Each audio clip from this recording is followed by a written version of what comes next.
Hoy visitamos la Universidad de Jaén para hablar de alimentos marinos. Para ello, desde el Departamento de Microbiología, nos acompaña el investigador Antonio Gálvez. Bienvenido. Muy bien, muchas gracias. Antonio, este proyecto del que vamos a hablar, ¿en qué consiste? Básicamente en investigar los niveles de resistencia en alimentos marinos. La resistencia a antimicrobianos está ahora un poco menos en el candelero con el tema de la COVID, pero sigue siendo un tema importante para la salud humana y también para la de los animales, incluyendo los animales marinos, que pueden actuar como vehículos transmisores de esa resistencia. Entonces el proyecto pues tiene una parte de análisis de los niveles de resistencia en esos tipos de alimentos, empleando nuevas tecnologías. Muchas veces los avances científicos van casi siempre de la mano de los avances tecnológicos. Entonces nosotros estamos empleando tecnologías de secuenciación masiva del material genético, y eso nos permite tener una foto completa de todos los genes de resistencia que se encuentran en ese tipo de alimentos. Entonces esa es una de las partes fundamentales del proyecto, conocer los niveles de resistencia a los distintos tipos de agentes antimicrobianos que hay en esas gamas de productos. ¿Y de qué productos, por ejemplo, podemos estar hablando para que aquellos que nos siguen puedan comprender de lo que hablamos? Bueno, alimentos marinos es un tema muy amplio, pero nosotros nos hemos centrado fundamentalmente en productos que se consumen frescos o ligeramente procesados, que es donde hay un mayor riesgo de que esas bacterias lleguen vivas al consumidor, al organismo, y puedan luego intercambiar genes de resistencia con nuestras bacterias autóctonas, con las bacterias que tenemos en el intestino. Estamos hablando pues de ostras, trucha ahumada, langostino y pulpo. Estamos trabajando también con algas marinas, que son otro tipo de productos que están ahora en auge en el mercado.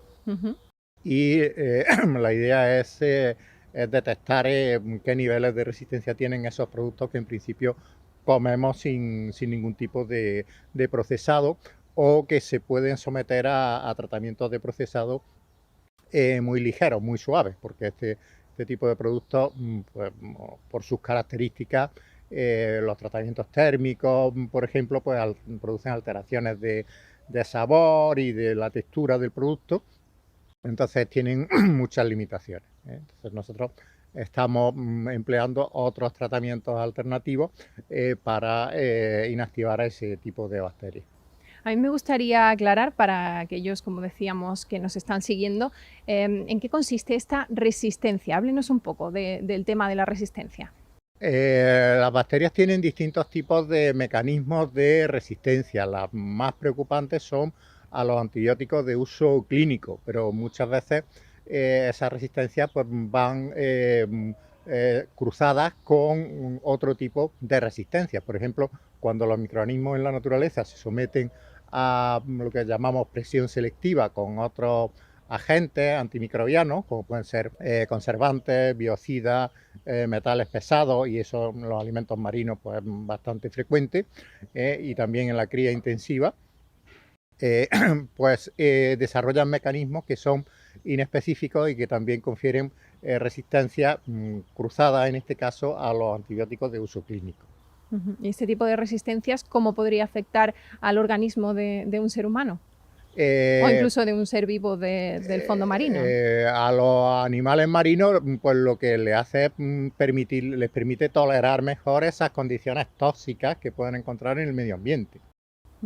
¿Y al ser humano? Y al ser humano, pues en principio, en condiciones normales no tienen ningún efecto, pero cuando nos enfermamos y vamos al hospital y nos tratan con antibióticos, pues resulta que esas bacterias que han adquirido las resistencias de otras fuentes, pues las tenemos ahí y proliferan. Entonces son resistentes a los antibióticos y aumenta el riesgo de lo que se llaman infecciones oportunistas o infecciones que son más difíciles de tratar que las infecciones convencionales. Digamos que se agravarían a causa Claro, de tener claro. esta resistencia. Claro, el riesgo es mucho mayor. Ujú.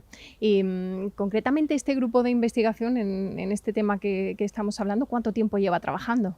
Pues llevamos trabajando alrededor de 10 años en este tema en concreto, con distintas perspectivas y distintos enfoques, ¿eh? El año pasado en concreto finalizamos un proyecto muy similar a este, pero en alimentos vegetales. Y también pues encontramos niveles de resistencia que nos sorprendieron.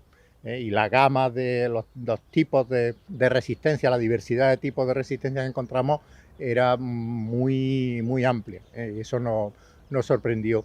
Y también pues pudimos comprobar que con determinados tratamientos, como por ejemplo uno que se llama tratamientos por altas presiones, que son unos tratamientos relativamente suaves y que tienen muy poco impacto en el alimento, pues esos niveles de resistencia disminuían muy considerablemente.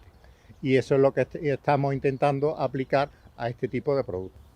Este tipo de presiones que habría que aplicar, de las que nos estaba hablando hace un momento, ¿quién tendría que aplicarlas? ¿Sería por parte del consumidor final, tendría esa posibilidad, o siempre tendría que venir antes de adquirirla? Ese tipo de tratamientos se aplican a nivel industrial. Existen equipos industriales que, de hecho, muchos alimentos vegetales, por ejemplo, las salsas de guacamole que encontramos en el mercado, pues están casi todas procesadas por esa técnica. ¿Se utiliza muy a menudo esa técnica? Sí, se está utilizando cada vez más. Y este proyecto que ya ha finalizado, podemos decir que ya tienen unas conclusiones. Sí. ¿Cuáles serían las más relevantes? Bueno, la primera, que hay una gran variedad de genes de resistencia en los alimentos que hemos estudiado, y la segunda conclusión es que los niveles de resistencia disminuyen muchísimo cuando se aplican tratamientos por altas presiones. ¿Y podemos dar un mensaje de tranquilidad? ¿Podemos estar tranquilos a la hora de consumir estos alimentos? Sí, por supuesto que sí, lo estamos consumiendo de forma cotidiana. Lo que ocurre es que si podemos disminuir esos posibles riesgos de cara a episodios futuros de tratamiento con antibióticos, de una intervención quirúrgica, donde hay un mayor riesgo de exposición, por ejemplo, para bacterias del intestino, o a bacterias que puedan haber adquirido esas resistencias de otras fuentes, pues mucho mejor. Entonces, eso en definitiva lo que hace es redundar en una mayor seguridad de los alimentos para los consumidores. Pues muchas gracias. Con este mensaje de tranquilidad nos vamos a quedar hoy en UJA Investiga.